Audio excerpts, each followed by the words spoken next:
So this is the official setup I went with to the Airshow. Since the Gopro Hero 10 is unreliable, I ended up using an old laptop fan to keep it cool. And it worked really good. The camera still got warm, but it didn't overheat on me, which I was a little worried about. It also helped that it's fairly cool out. I think it was in like the mid 80s Fahrenheit. So that basically blowing into the battery cavity kept the camera cool. I don't know. There's probably processing maybe on this side and then camera sensor and everything on that side. Because it seems like the whole thing gets hot, and I don't think the outside of this is aluminum. I think it's plastic. But yeah, the battery bank I'm using is this Anker fast charging super slim 10,000 milliamp hour pack. It supports fast charging. I don't know what the max amount, oh there we go, 20 watts of power delivery.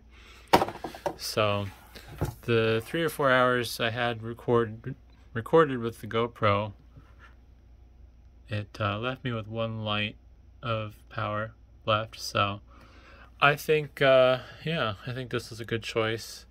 I could have gotten a cheaper one that would have been 20,000 milliamp hours, but it charges over micro USB instead of USB-C, so this was more appealing, plus the power delivery.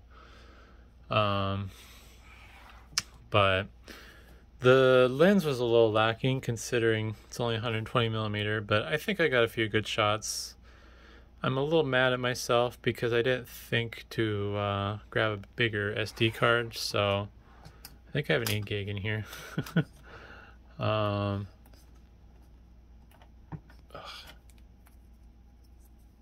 Yeah, I just have an 8 gig. So this is big enough for 940 photos before I ran out of space. Although I will admit I had fun taking the photos, but I was kind of annoyed too because it was not as fun to watch through the jets through the viewfinder.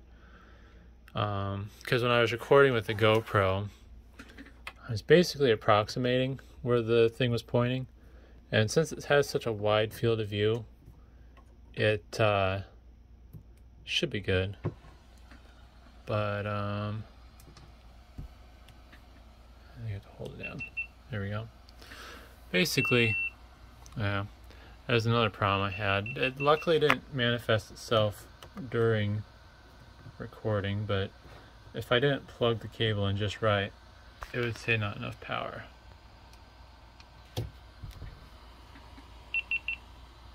But yeah, I basically, alright, whatever. Basically approximated, and then yeah, this fan was running the whole time. There was so much background noise, I had to look every so often and make sure the fan was actually spinning. Because I was a little worried that the fan wouldn't play nice at the battery bank, being that it's an inductive load. But yeah, this was definitely heavy. My arms are sore from holding it up in the air, and then there were a few times where they flew overhead and I felt like I was going to fall over. But it did the job. I kind of varied how I held the camera. Sometimes I held it by the grip. Sometimes I held it by the edge of this frame. Sometimes I held it by the lens. But I'm glad I went with just a bare frame instead of the version that came with the fancy handles and stuff. And I could have gotten a cold shoe mount for it, but this mount that I 3D printed worked really well. I did have to progressively tighten it because of I think the plastic was compressing over time, but it served its purpose and it did a good job at it, so I'm really happy with that. Don't know what I was thinking. I was doing some other ideas that were kind of dumb, where I wanted these little tabs on a print, but then I wanted like some side wings so I could screw the mount down like on the sides, but I couldn't find it with the right hole spacing and stuff. And then I realized after looking for some more stuff, it's like I've printed some of these before, so I should print one for this setup. And yeah, I'm really happy with that. The future of this basically is probably never going to get used. I don't know. I'll take the battery bank off and I'll charge it, and then I will dismount the camera from the frame. I'll probably leave all the cabling on there and kind of set it aside as it is.